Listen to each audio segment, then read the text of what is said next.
Getmirsən indi heç yerə. Dedim axı yox. Həvəsim yoxdur. Başqa vaxt çıxarıq.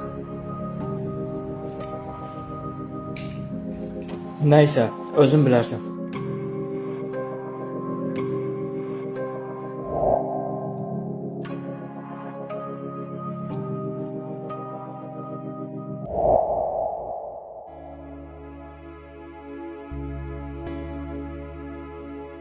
Çox gözlətmədim.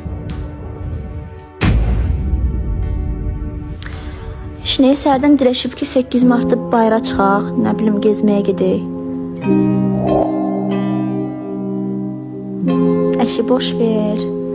Onsuz da bir yolunu tapıb ayrılacağım. Onsuz belə çox getməz. Narahat olma.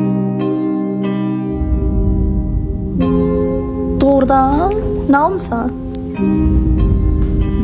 Onda görüşmək lazım mütləq. Qoy görüm bugün keçsin. Çıxsam şübhələnər bu günləri. Sabaha filan vaxt elim görüşək. 100%.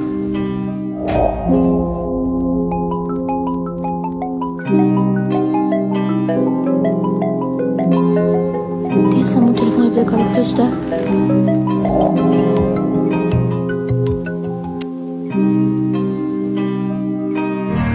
Şehirde ne kadar adam var ama yalnızlığında boğulur. Kimi içinde fırtınalar, kimi içinde korku.